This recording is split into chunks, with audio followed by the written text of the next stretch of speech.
Once, upon a midnight dreary, while I pondered, weak and weary, over many a quaint and curious volume of forgotten lore, while I nodded, nearly napping, suddenly there came a tapping, as of someone gently rapping at my chamber door.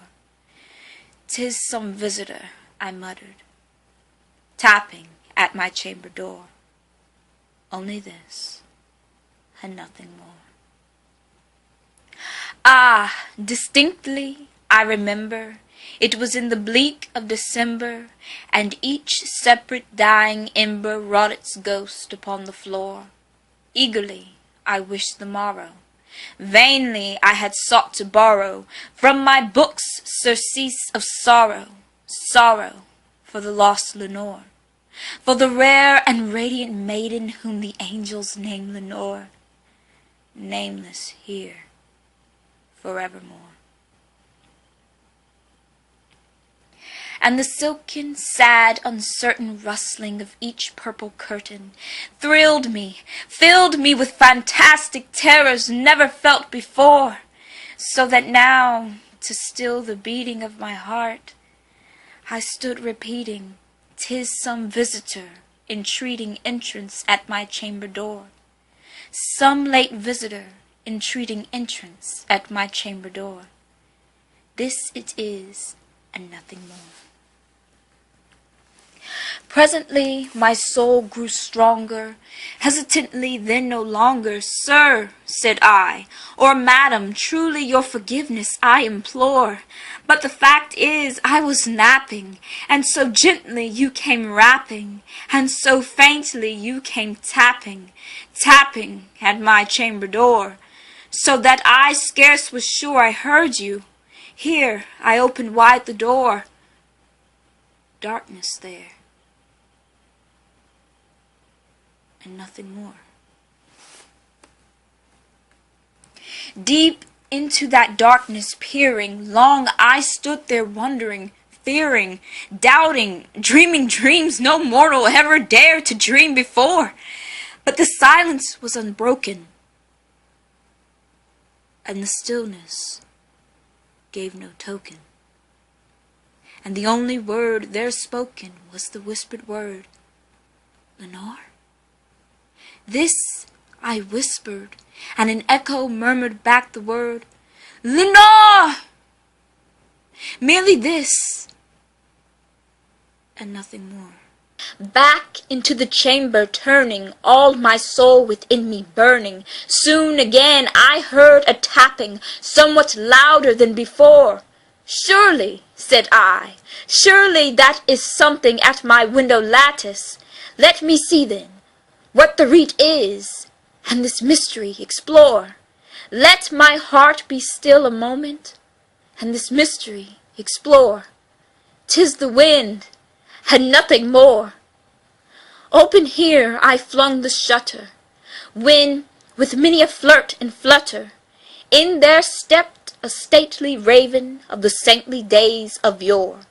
Not the least obeisance made he, not a minute stopped or stayed he, but with mien of lord or lady perched above my chamber door, perched upon a bust of Pallas just above my chamber door, perched and sat, and nothing more.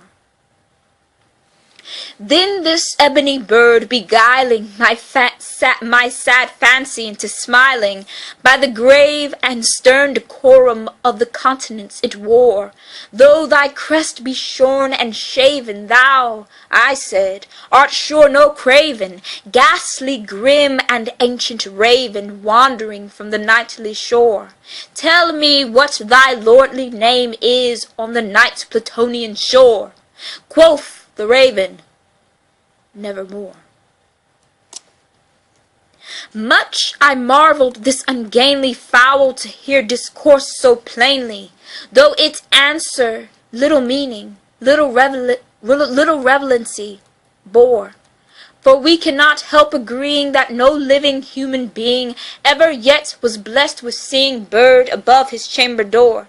bird or beast, upon the sculptured bust above his chamber door, with such name as Nevermore. But the raven sitting lonely on the placid bust spoke only that one word, as if his soul in that one word he did outpour. Nothing faster than he uttered, not a feather than he fluttered, till I scarcely more than muttered, "Other friends have flown before. On the morrow he will leave me, as my hopes have flown before." Then the bird said, "Nevermore."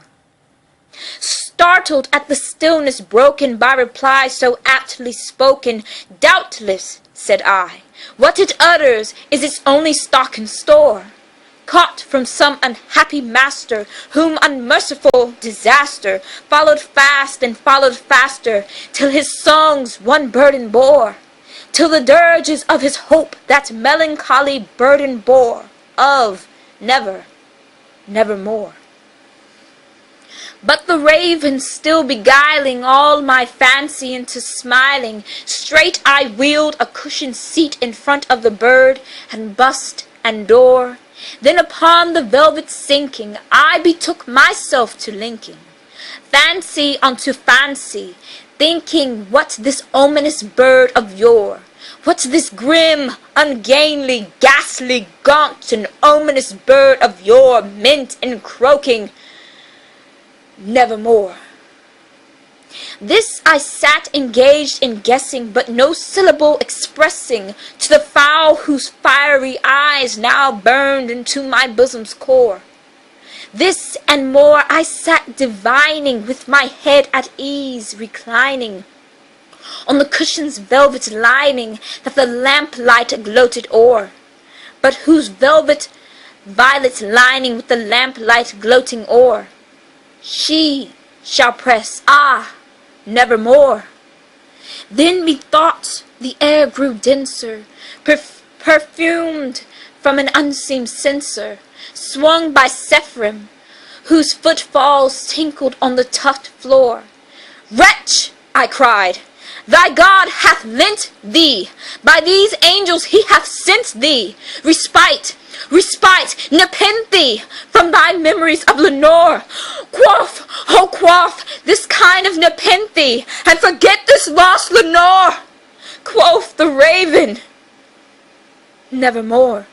"Prophet," said I, "thing of evil, prophet still, if bird or devil, whether tempter sent, or whether tempest tossed thee here ashore, desolate, yet all undaunted, on this desert journed, enchanted, on this home by horror haunted, tell me truly, I implore, is there balm in Gilead? Tell me, I implore." Quoth the raven, "Nevermore."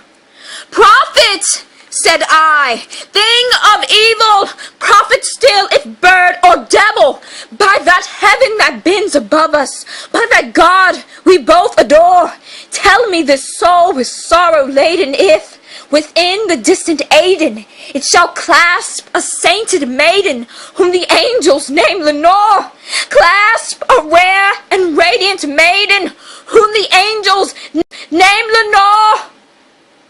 Quoth the raven, "Nevermore." Be that word our sign of parting, bird or fiend. I shrieked, unstarting, "Get thee back into the tempest and the night's Plutonian shore! Leave no black plume as a token of that lie thy soul hath spoken! Leave my loneliness unbroken! Quit the bust above my chamber door! Take thy beat from out my heart, and take thy form from off my door!" Quoth the raven, "Nevermore." And the raven, never flitting, still in sitting, on the pallid bust of Pallas just above my chamber door, and his eyes have all the seeming of a demon that is dreaming, and the lamplight o'er him streaming throws his shadow on the floor. And my soul from out that shadow that lies floating on the floor shall be lifted nevermore.